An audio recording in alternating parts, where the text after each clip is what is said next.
En mai 1999, un Américain de 69 ans nommé Carl Landers est parti faire l'ascension du mont Shasta, l'un des plus hauts sommets de Californie du Nord. Il était parti avec deux amis, mais tout ne s'est pas passé comme prévu. Il est arrivé un événement inattendu à Carl. Cette affaire est d'autant plus étrange que le mont Shasta n'est pas une montagne comme les autres. C'est un stratovolcan sur lequel circulent des légendes et des histoires bizarres. Et c'est de tous ces mystères dont on va parler aujourd'hui.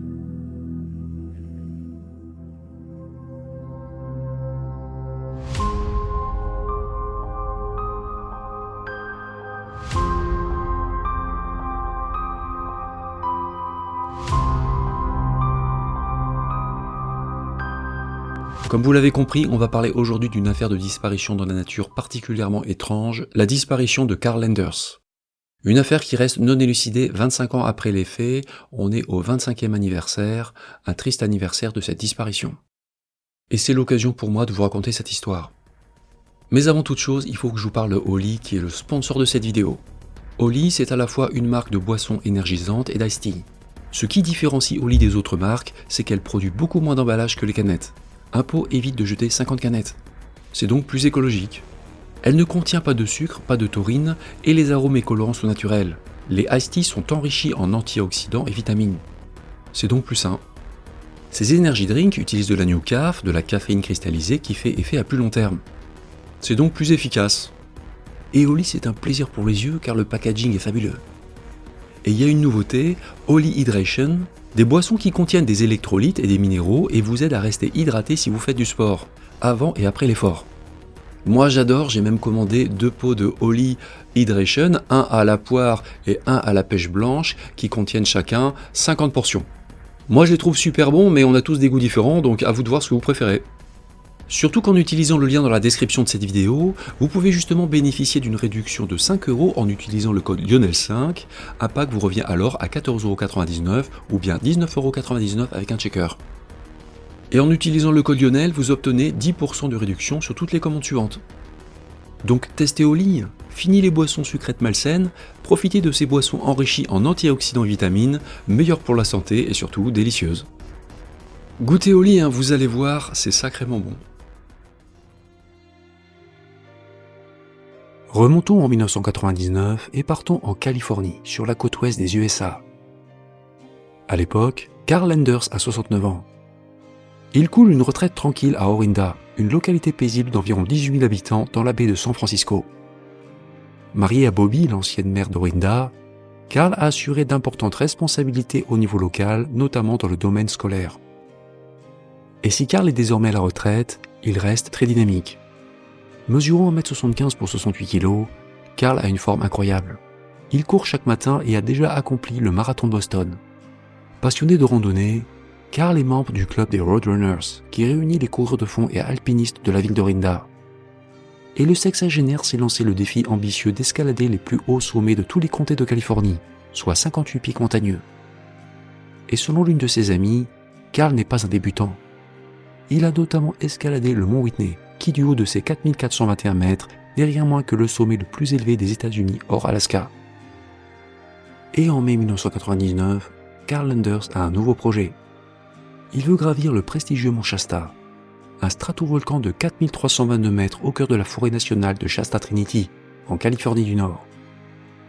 Deuxième plus haut sommet volcanique de la chaîne des Cascades après le mont Rainier, le mont Shasta se compose principalement de 4 cônes volcaniques. Et hormis une petite activité enregistrée en 1980, ce stratovolcan est dormant depuis 2 siècles. Carl a déjà tenté cette ascension en mai 1998, mais il a échoué. Mais comme c'est un homme de volonté, il a décidé de tenter à nouveau sa chance. Fin mai 1999, Carl repart donc à l'assaut du mont Shasta avec 2 amis de longue date, Barry Gilmore et Milton Gaines, 2 autres membres du club des Roadrunners. Âgé de 60 ans, Barry Gilmore est un ancien pilote de ligne d'American Airlines, et Milton Gaines a quant à lui 64 ans. Et tous les deux sont des partenaires à la fois expérimentés et fiables, Carl est déjà parti avec eux. En ce qui concerne l'ascension, le trio compte gravir le mont Shasta par la face sud-ouest, via Avalanche Gulch, la voie la plus directe pour atteindre le sommet. Un grand nombre des 8000 randonneurs qui escaladent chaque année le mont Shasta empruntent cette route, et la moitié des candidats connaissent le succès. Carl ne tente donc pas l'impossible. Le mont Shasta est certes massif, mais il reste plus petit que le mont Whitney que Karl avait déjà mis à son palmarès. Et Karl et ses amis ont prévu de faire l'ascension du mont Shasta le 24 mai 1999. Le dimanche 23 mai 1999, Karl retrouve en début de soirée Barry et Milton dans un motel de Mont Shasta City, dans le comté de Siskiyou. L'idée est de passer la nuit à proximité du stratovolcan afin d'être sur site très tôt le lendemain matin. Le lundi 24 mai 1999, Karl et ses partenaires font donc sonner leur réveil à 4 h du matin. Et après un petit déjeuner copieux, ils prennent la route à bord du 4x4 de Barry. Ils ont emporté avec eux des vivres et leur matériel, tentes, pelle à neige, casques, piolets, crampons, etc. À l'aube, Barry gare son véhicule sur un parking proche de Bunny Flats, le point de départ du sentier d'Avalanche Gulch. Depuis Bunny Flats, la distance jusqu'au sommet du mont Shasta frôle les 10 km. Une personne en excellente condition physique peut réaliser l'ascension en une seule journée. Cependant, Karl et ses équipiers préfèrent prendre leur temps et bivouaquer une nuit sur le parcours. La météo peut se montrer capricieuse, la prudence s'impose et il vaut mieux assurer le coup. Et en cette fin mai 1999, le sol rocailleux est encore recouvert de neige par endroits sur le mont Shasta. C'est normal et cela n'entame pas du tout la motivation des 3 hommes. Ils ne sont d'ailleurs pas les seuls sur place. D'autres sportifs se préparent aussi à se lancer dans l'aventure. Karl, Barry et Milton quittent donc Bunny Flats en début de matinée. Il s'agit de marcher le long d'un sentier de randonnée et pas du tout d'escalader une paroi verticale. On profite d'une vue grandiose avec la silhouette majestueuse du mont Shasta qui se détache en arrière-plan. Le sentier se faufile entre les grands sapins de la forêt nationale du Shasta Trinity, puis il traverse des clairières fleuries en direction de la face blanche du volcan. Le chemin passe ensuite devant Horse Camp, une maisonnette en pierre à 2400 mètres d'altitude, où l'on peut boire à une source d'eau fraîche. Passé Horse Camp, les arbres deviennent plus rares et la portion facile de la randonnée prend fin. La pente se raidit et le sol, composé de roches et de cendres volcaniques, devient plus instable. À la fin du printemps, le sentier est encore masqué par une épaisseur de neige et de glace. Et des chaussures à crampons et un bon piolet sont donc indispensables. Par ailleurs, le froid, le vent et le manque d'oxygène en altitude rendent la suite du parcours plus difficile. Mais bon, pour des personnes un peu entraînées et habituées à marcher en montagne, c'est tout à fait faisable. Donc au départ, la randonnée se passe tout à fait normalement, et en fin d'après-midi, les 3 hommes décident de chercher un endroit où bivouaquer sur la montagne. Ils cherchent un lieu où passer la nuit sur le mont Shasta. En général, la plupart des grimpeurs dorment à Lake Ellen, un petit lac de montagne à 3188 mètres d'altitude. Lake Ellen qui est en gros la dernière étape avant le sommet. À titre de comparaison, on pourrait dire que c'est un petit peu un camp de base comme ceux qu'on trouve sur l'Everest. L'avantage de camper à Lake Ellen, c'est que ça permet de rassembler un maximum de force avant la fin de l'ascension. Et en poste permanent près du lac, un park ranger délivre conseils et assistance aux sportifs demandeurs. Lake Ellen est très fréquenté, et en haute saison, on y trouve beaucoup de tentes. Toutefois, Karl, Barry et Milton prennent la décision de bivouaquer au plateau 50-50. Situé à 2865 mètres, un peu en dessous de Lake Ellen, le plateau 50-50 est un endroit austère. Mais bon, Karl et ses amis ont décidé de camper là. Et après avoir monté leur tente, ils dînent puis se glissent dans leur sac de couchage. Parce qu'après le coucher du soleil, en général, les conditions climatiques se dégradent sur le mont Shasta. Et cette nuit-là, le volcan est balayé par de violentes rafales de vent qui dépassent les 110 km/h. Quand le jour revient, le mardi 25 mai 1999, Karl se réveille en petite forme. Il a mal dormi et ne se sent pas très bien. En effet, il a eu des problèmes gastriques durant la nuit. Ce qui n'a rien d'exceptionnel en haute altitude. Parce qu'au-dessus de 3500 mètres d'altitude, une personne sur 2 souffre du mal aigu des montagnes. Des troubles causés par la baisse de la pression atmosphérique et l'appauvrissement de l'air en oxygène. Le mal aigu des montagnes se traduit par des symptômes tels que maux de tête, vertiges, insomnie, vomissements et troubles gastro-intestinaux. Le mal aigu des montagnes doit être pris très au sérieux puisqu'il se révèle potentiellement mortel. À partir de 4000 mètres d'altitude, le risque de faire un œdème pulmonaire fatal monte en flèche. En fin de matinée, la météo semble s'adoucir sur le mont Shasta. Et malgré sa mauvaise nuit, Carl se sent capable de continuer parce que d'après son fils, c'est un dur. Et car il prend un médicament contre le mal des montagnes. Avec ses deux équipiers, Barry et Milton, il décide de faire un rapide aller-retour jusqu'à Lake Ellen pour voir s'il est possible ou non de tenter l'ascension finale. Car comme je vous ai déjà dit, Lake Ellen est la dernière étape avant d'arriver au sommet. Mais ne voulant pas s'encombrer durant leur reconnaissance, ils veulent juste faire un aller-retour rapide, ils laissent leur sac à dos et matériel près de leur tente. Donc là, les trois hommes se préparent et Carl est prêt en premier. Il est prêt à partir, mais ses amis non, car Barry et Milton sont un peu plus loin à ranger leurs affaires. Et même si Carl porte 3 couches de vêtements dont une veste, il commence à avoir froid. Milton lui dit alors que s'il veut, il peut partir devant eux, à Lake Ellen. Lake Ellen qui n'est distant que de 323 mètres du plateau 50-50. C'est vraiment tout près, et c'est presque un jeu de l'enfant de l'atteindre. Il faut juste suivre un sentier qui monte sur le flanc de la montagne. Bien dessiné dans la neige vierge, le chemin ne présente aucune difficulté particulière. De plus, la visibilité est optimale ce matin-là. On distingue parfaitement le sommet du mont Shasta plus haut. Carl Landers dit donc OK et part en direction de Lake Ellen, sans son sac à dos et matériel. Carl commence donc à monter vers Lake Ellen, et c'est la dernière fois qu'on le verra. Moins d'une demi-heure après le départ de Carl, ses deux partenaires, Barry et Milton, quittent à leur tour le plateau 50-50. Ils marchent vers Lake Ellen, mais à mi-chemin, un événement inattendu survient. Se sentant souffrant, Barry informe Milton qu'il préfère abandonner et redescendre à Bunny Flat, le point de départ du sentier. Parce qu'après réflexion, Barry préfère attendre Milton et Carl au chaud, à bord de son 4x4.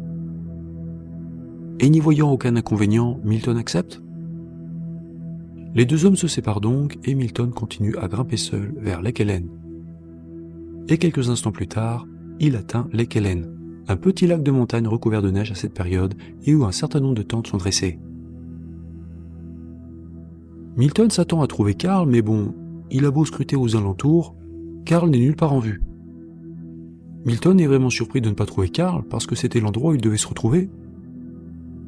Milton commence à chercher son ami, mais incapable de le retrouver, il décide d'aller voir un park ranger. Il va interroger le park ranger en poste à Lake Ellen. Il lui demande s'il aurait à tout hasard aperçu Carl. À cette époque, il y a quand même un peu de passage, mais le fonctionnaire ne se souvient pas spécialement avoir vu le retraité. Apportons maintenant quelques précisions sur la suite du parcours. L'ascension finale du mont Shasta. À partir de Lake Ellen, l'ascension du mont Shasta dans sa partie finale devient plus rude. Pour atteindre le point culminant du volcan, à 4322 mètres d'altitude, on doit d'abord monter une pente enneigée longeant The Heart, une formation rocheuse en forme de cœur. L'itinéraire oblique ensuite à gauche au niveau des Red Banks, à 3900 mètres.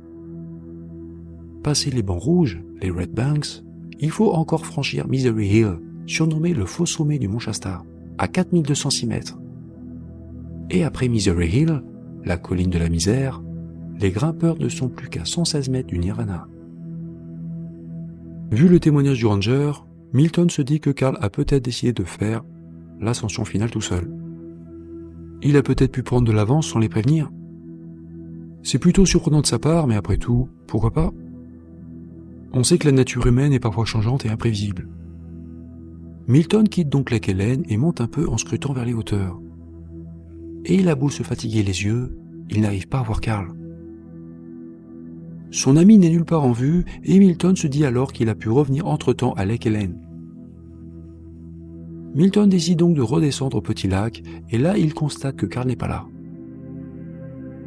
Il n'est pas à Lake Ellen, pas plus qu'au plateau 50-50 un peu plus bas. Milton comprend qu'il y a vraiment quelque chose d'anormal et il veut redescendre jusqu'au parking pour prévenir les secours. Avant de partir, Milton prend tout de même le soin de laisser sur place le sac à dos et le kit d'alpinisme de Carl au cas où il reviendrait un peu plus tard au campement. Vers 20h, Milton est de retour à Bunny Flat, le point de départ du sentier. Là, il retrouve Barry à bord de son 4x4 et tous les deux signalent la disparition de Carl Landers aux autorités locales, c'est-à-dire au bureau du shérif du comté de Siskiyou, basé dans la petite ville d'Yreka. Bobby Landers, l'épouse de Carl, est elle aussi prévenue. Et détail bizarre, Elle avait eu un mauvais pressentiment lors du départ de son mari 3 jours plus tôt. Elle ne sentait pas cette sortie en montagne, mais bon, elle avait quand même laissé son mari partir. Le mercredi 26 mai 1999 au matin, le shérif lance une opération de Search and Rescue, recherche et sauvetage, pour tenter de retrouver Carl Landers sur le mont Shasta. Les adjoints du shérif se lancent sur sa trace aidés par des fonctionnaires du service des forêts des États-Unis, des professionnels en recherche et sauvetage, des guides de montagne du mont Shasta, ainsi que des bénévoles venus de plusieurs comtés voisins. Circulant à pied, en ski ou à dos de cheval, les équipes bénéficient d'un soutien aérien. Plusieurs hélicoptères survolent les pentes du volcan, des appareils équipés de caméras infrarouges, des systèmes high-tech capables de repérer les ondes de chaleur émises par tous les êtres vivants. Cette recherche n'est pas particulièrement complexe parce que, dans le cas de Carl, sa dernière localisation, le plateau 50-50, est connu et on sait dans quelle direction il est parti. On sait qu'après avoir quitté ses équipiers, il est parti en direction de Lake Ellen. Et dans ce cas de figure, les recherches sont normalement plutôt simples parce que les sauveteurs savent où chercher. Ce qui n'est pas toujours le cas. Pendant des heures, les chercheurs au sol passent la zone au peigne fin. Ils cherchent Carl sans relâche, malheureusement, ils ne parviennent pas à le retrouver. Plus étonnant encore, les hélicoptères qui explorent le périmètre ne parviennent pas à détecter la signature thermique du randonneur. Alors qu'une source de chaleur dans cet environnement froid, ça ne devrait normalement pas se louper. Et les pilotes ne repèrent aucune empreinte dans la neige fraîche à l'extérieur du sentier entre le plateau 50-50 et Lake Ellen. Autrement dit, personne n'est sorti du chemin. Le lendemain, les recherches relatives à Carl Landers s'intensifient. 70 personnes épaulées par 4 équipes canines sillonnent la montagne. Des membres de son club de course et d'alpinisme, les Roadrunners, viennent spécialement d'Orinda pour apporter leur aide. Et on inspecte le mont Shasta de haut en bas. Un hélicoptère dépose des alpinistes professionnels au sommet afin qu'ils vérifient les pentes les plus en altitude. Et pendant ce temps-là, des sauveteurs se concentrent sur les pentes inférieures du stratovolcan et même en dessous de Bunny Flats, dans le cas où Carl aurait réussi à redescendre sans être vu. En clair, toutes les façades, toutes les pentes du mont Shasta sont méticuleusement vérifiées. Mais on ne trouve rien. Les jours suivants, les secours poursuivent leurs efforts. Ils continuent de ratisser la montagne et pour ne rien laisser au hasard, le lac de Lake Ellen est aussi sondé. Dans le cas où le randonneur serait tombé à l'eau. Mais Carl n'est pas au fond du lac. Le mercredi de juin 1999, une semaine après la disparition de Carl, les officiels du comté de Siskiyou mettent fin à l'opération de recherche, faute de résultats. Et les autorités locales, qui ont longtemps gardé espoir de le retrouver, sont perplexes. Nous avons regardé partout où nous pouvions regarder, et on ne sait juste plus où chercher, déclare le porte-parole du shérif. La nouvelle de l'arrêt des recherches concernant Carl dévaste sa femme Bobby et aussi ses proches. Tout le monde est bouleversé et personne ne comprend. Parce que cette affaire est très étrange. On ne comprend pas comment ce randonneur s'est volatilisé sur une aussi courte distance. Il n'avait que 323 mètres à faire, 323 mètres. Et Carl n'a visiblement pas rejoint Lake Ellen puisque personne ne l'y a vu. Et il s'est envolé sur un sentier où il est rigoureusement impossible de se perdre. De plus, pourquoi les autorités ont été impuissantes à retrouver Carl vu les importants moyens engagés ? Le plus gros problème dans cette affaire, c'est que Carl Landers s'est volatilisé sur un terrain nu où on ne peut pas se cacher. Il n'y a pas de végétation, pas d'arbres, il n'y a que des pierres, de la neige et de la glace. Alors, que lui est-il arrivé ? Pour toutes ces raisons, la disparition de Carl Landers est une énigme, mais on va quand même tenter d'apporter un peu de lumière à ce mystère en passant en revue les différentes théories envisageables. Commençons par dire que dans ce dossier, le scénario d'une fuite volontaire paraît assez peu crédible. Parce que pour les proches de Carl Landers, il est impensable qu'il ait organisé sa propre disparition. De l'avis de tous, ce retraité ne menait pas de double vie. Il n'avait pas de maîtresse. Et quand bien même il aurait eu des raisons personnelles de partir, comme des dettes de jeu, monter une telle mise en scène n'a pas de sens. Parce que si Carl avait voulu faire semblant de disparaître sur le mont Shasta lors d'une randonnée, il serait certainement parti seul. Il ne se serait pas encombré de 2 autres randonneurs. Partir avec 2 équipiers, ça ne faisait que compliquer les choses. Barry et Milton, ses 2 amis partenaires de randonnée, se sont d'ailleurs empressés d'alerter les secours le soir même. Ils l'ont fait dès le soir de sa disparition. Pour Carl, simuler une sortie solitaire dans la nature aurait été la solution la plus simple et facile. Carl n'aurait eu qu'à laisser sa voiture bien en évidence sur un parking près du départ du sentier au pied du mont Shasta. Il aurait laissé sa voiture et ensuite pris la poudre d'escampette par un autre moyen. La théorie d'une fuite volontaire n'est vraiment pas crédible ici parce que non seulement Carl Landers n'avait aucun mobile apparent pour disparaître, mais aussi est-ce qu'il avait la capacité de rester sous le radar pendant 25 ans ?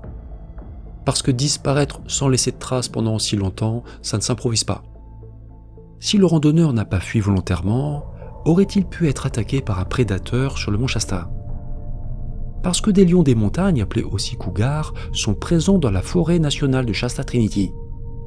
Et contre toute attente, ces fauves sont actifs toute l'année. Ils n'y hibernent pas, contrairement aux ours. Par contre, ces animaux ne montent pas en altitude, donc il est vraiment très invraisemblable que Carl se soit fait attaquer par l'un d'eux près de Lake Ellen. Sans compter que lors d'attaques par ce type d'animal, il y a souvent des projections de sang, le sang qui est très facilement repérable dans la neige. Or là, on n'a rien vu. Autre possibilité, Carl a très bien pu avoir un grave pépin de santé après avoir quitté ses équipiers sur le mont Shasta. Parce qu'il n'était de toute évidence pas en très grande forme le matin de sa disparition. Et pardon pour les détails, il s'était vidé une partie de la nuit, il avait perdu beaucoup d'eau, et quand il est parti, il était certainement en état de déshydratation. Si on ajoute le mal des montagnes et un début d'hypothermie, on a tous les ingrédients d'un cocktail fatal. Malaise cardiaque, AVC, de nombreux scénarios sont possibles. Et sans sac, tente et équipement, Carl n'avait aucune chance de survivre une nuit seule en altitude. Cette théorie fonctionne bien sur le papier, mais bon, il y a quand même un léger problème. Pourquoi est-ce qu'on n'a jamais retrouvé son corps ? C'est insensé. Et cette remarque vaut aussi pour la thèse accidentelle.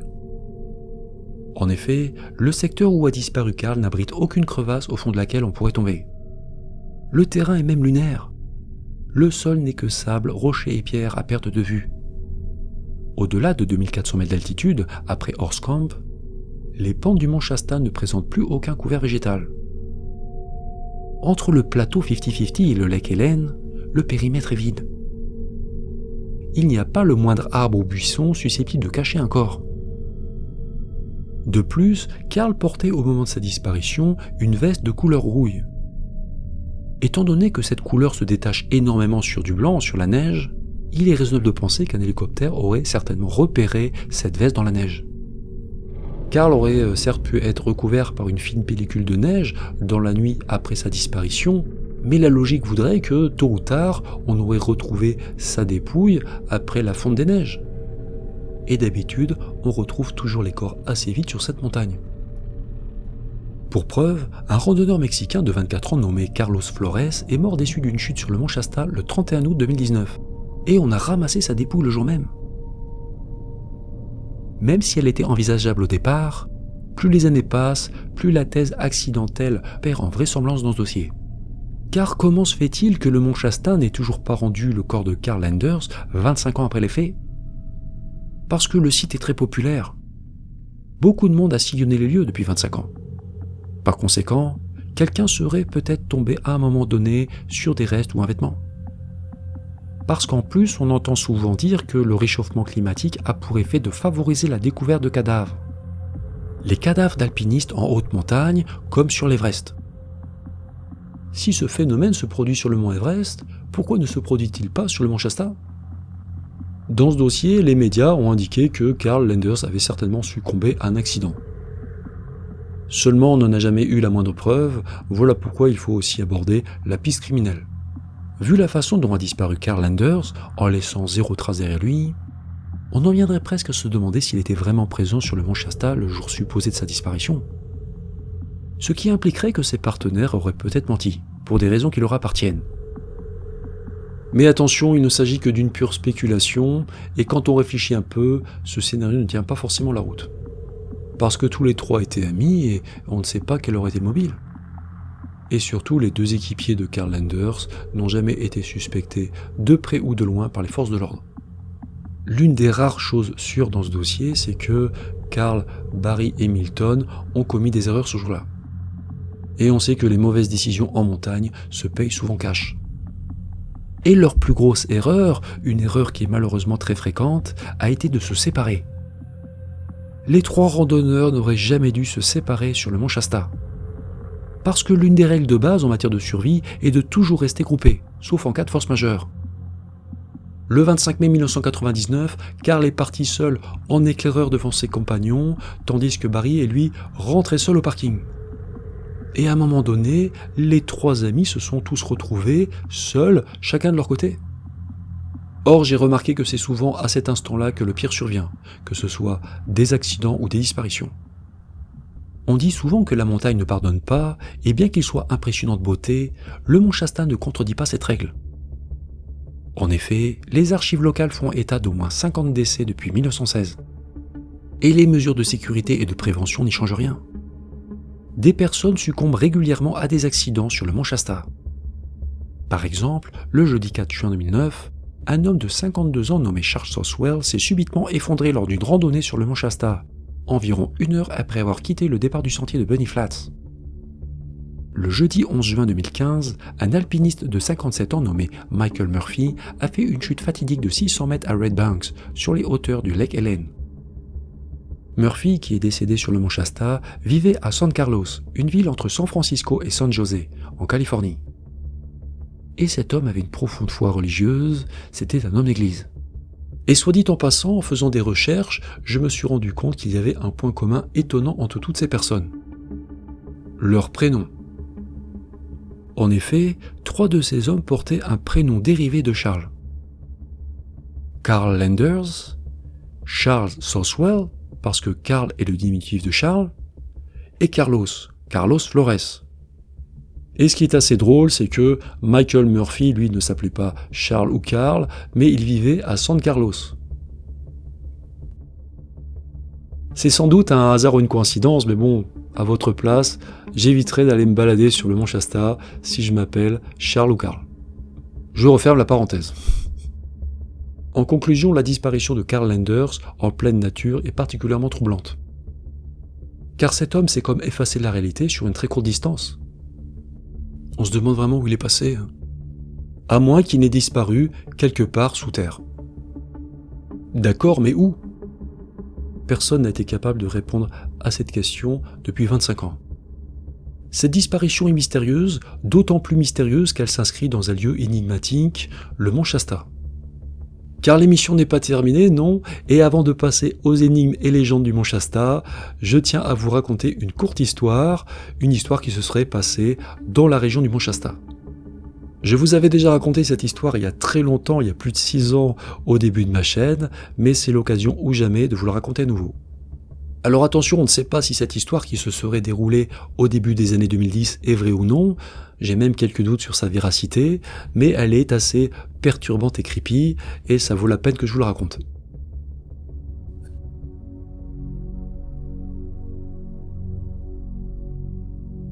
Lors d'une belle journée, une famille dont le nom a été gardé secret pour préserver leur anonymat va pêcher au bord d'une rivière dans une forêt proche de McLeod, non loin du mont Shasta. Mais durant la partie de pêche, leur petit garçon âgé de 3 ans disparaît mystérieusement. Ses parents alertent bien sûr le shérif et des recherches intensives démarrent en fin d'après-midi. Pendant des heures, on cherche l'enfant mais il reste introuvable. À la nuit tombée, le shérif est sur le point de suspendre les recherches jusqu'au lendemain quand un miracle survient. On retrouve l'enfant vivant et en bonne santé dans les bois. L'enfant est en état de choc, mais il va bien et il est rendu assez rapidement à ses parents pour leur plus grand bonheur. L'enfant reprend une vie normale et environ 3 semaines plus tard, il rend visite à sa grand-mère. Une grand-mère prénommée Cathy qu'il appelle Capi. Tout se passe bien, mais à un moment donné, le petit dit à sa grand-mère qu'il n'aime pas l'autre grand-mère. L'autre grand-mère Capi. Et là, la grand-mère ne comprend pas, parce que c'est sa seule grand-mère. Elle demande alors à l'enfant de quoi il parle, et celui-ci lui explique que quand il s'était perdu quelques semaines plus tôt, il s'était retrouvé dans une grotte. Et que dans cette grotte, il avait vu une femme qui ressemblait à sa grand-mère Capi. La femme était gentille au départ, mais ensuite son attitude avait changé. Et là, attention, ça devient très bizarre. Dans la grotte, la vieille femme avait demandé à l'enfant de faire popo sur une sorte de papier collant par terre. Seulement, l'enfant n'en avait pas envie et la grand-mère serait alors devenue plus inquiétante. Surtout qu'en plus, il y avait un truc bizarre chez elle. Des sortes de lumières sortaient de sa tête. Et l'enfant en avait conclu, dans son jeune esprit, que sa grand-mère était en fait un robot. Et dans la grotte, le bambin avait vu aussi d'autres choses étranges. Des sacs et des gens immobiles couverts de poussière. Et dans son esprit enfantin, il en avait conclu que c'était aussi des robots. Cette histoire, pour le moins déroutante, peut prêter à sourire, c'est vrai. On ne sait pas si cet enfant a rêvé ou s'il a juste beaucoup d'imagination. Il y a sûrement encore d'autres explications envisageables, c'est vrai, mais cette histoire n'est pas complètement terminée. Quand l'enfant raconte cette histoire à sa grand-mère, ça ne la fait pas vraiment sourire, elle. Car elle ne peut pas s'empêcher de repenser à un incident qui était survenu quelques semaines avant la disparition de son petit-fils. Amoureux de la vie en plein air, Cathy et son mari étaient allés camper près de MacLeod, au bord de la même rivière près de laquelle leur petit-fils avait disparu. Et au cours de la nuit, la grand-mère s'était soudain réveillée après avoir ressenti une douleur vive à la nuque. Elle avait demandé à son mari de regarder et celui-ci avait remarqué un petit point rouge à la base de sa nuque. « Ça doit être une piqûre d'insecte », avait-il dit.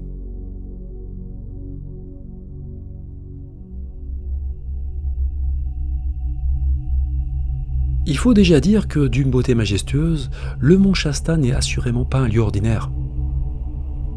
Car selon le MUFON, qui est le plus gros réseau d'enquête et de recherche international sur le phénomène OVNI, de multiples phénomènes aériens non identifiés auraient été observés au-dessus du mont Shasta.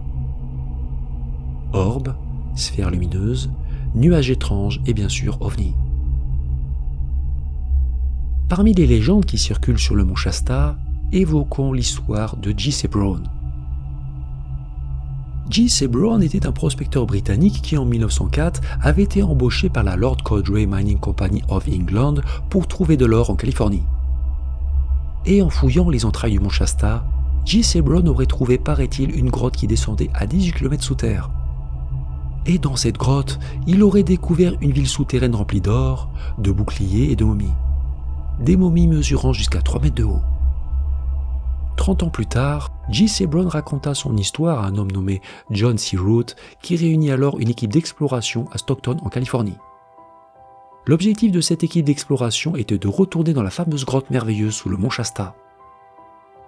Le jour où l'équipe devait partir, explorer sous le mont Shasta, 80 personnes étaient présentes à Stockton. Mais J.C. Brown ne se présenta jamais.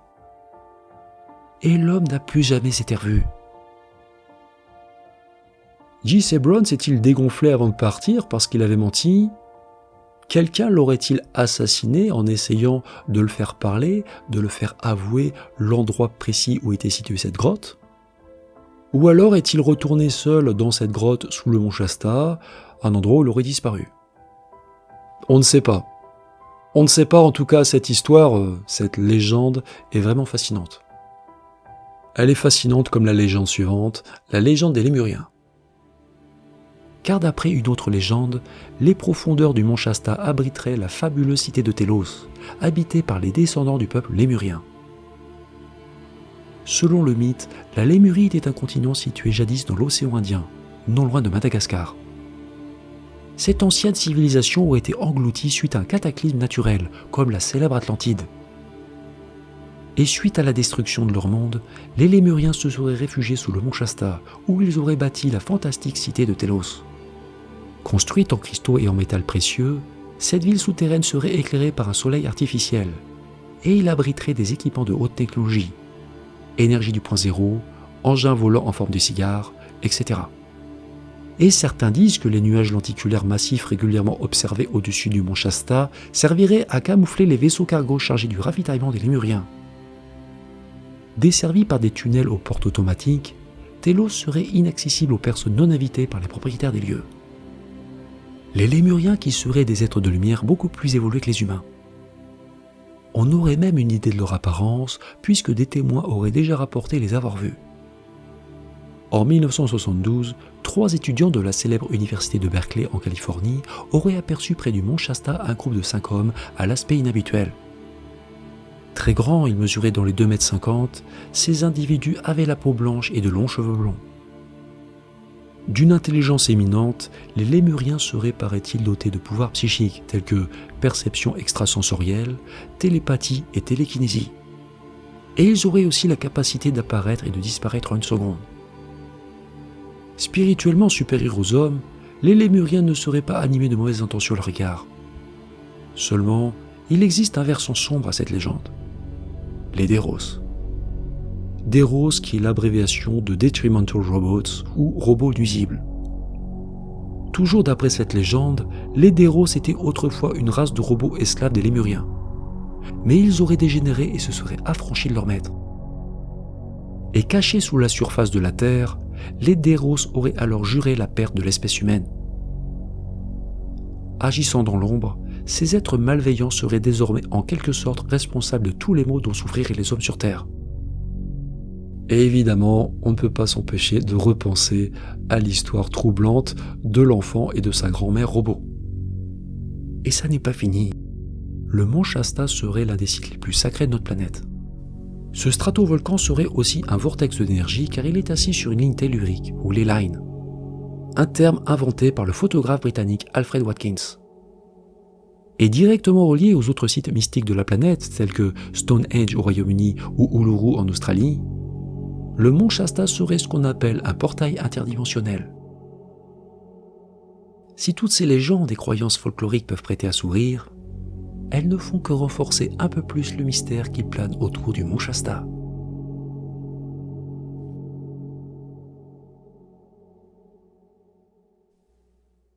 Voilà, c'est la fin de cette vidéo, mais ne partez pas, restez encore un peu, j'ai quelque chose à vous annoncer. Mais avant, si vous avez apprécié cette vidéo, je vous remercie de mettre un petit pouce en l'air. Je remercie aussi chaudement ceux d'entre vous qui vont partager cette vidéo sur les réseaux sociaux ou ailleurs. Parce qu'un petit partage ne coûte rien et c'est un grand coup de pouce donné aux créateurs de contenu. Grâce à vous, d'autres spectateurs découvrent les vidéos et donc la chaîne. Et pour plus de contenu, je vous invite bien entendu aussi, ça n'est pas encore fait, à vous abonner à la chaîne en activant la cloche. De cette manière, vous ne louperez aucune future vidéo. Pour tout ça, merci du fond du cœur. Donc, tant qu'on est un peu entre nous, j'en profite pour vous annoncer que mon nouveau livre, Disparu dans la nature USA tome 3, va sortir prochainement. C'est le 7e livre de la série des disparus, et je suis très content de m'être remis à écrire parce que c'est vrai que l'écriture de livres, c'est mon métier à la base. Et ça me manquait d'écrire quoi.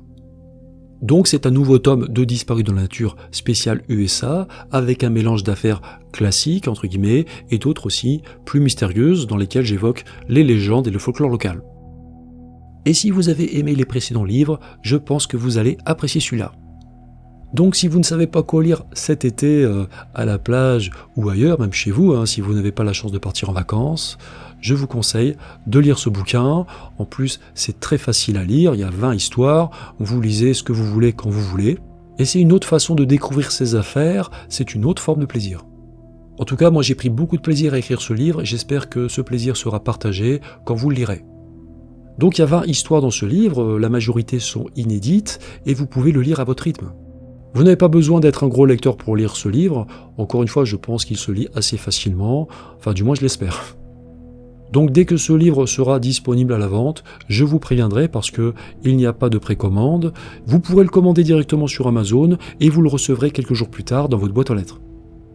Dès qu'il sera disponible à la vente, je ne manquerai pas de vous donner l'information sur mes différents réseaux, la page communauté de la chaîne bien sûr, mais aussi Facebook et Twitter. Donc ça c'est fait, je tiens aussi à dire un grand merci à Oli d'avoir sponsorisé cette vidéo. Et n'oubliez pas que vous pouvez profiter d'une réduction de 5 € en utilisant le code Lionel5. Un pack vous revient alors à 14,99 € ou bien 19,99 € avec un checker. Et en utilisant le code Lionel, vous obtenez 10% de réduction sur toutes les prochaines commandes. Cliquez sur le lien dans la description de cette vidéo pour obtenir la réduction exceptionnelle accordée aux abonnés de la chaîne. Si vous ne savez pas quoi regarder maintenant, d'autres vidéos de disparition dans la nature aux USA vont vous être proposées dans quelques instants. Allez fouiller dans les playlists de la chaîne, il y en a pour tous les goûts donc À vous de fouiner. Pendant ce temps-là, moi je vous laisse, hein, je vous dis à bientôt sur la chaîne, et en attendant, ne disparaissez pas.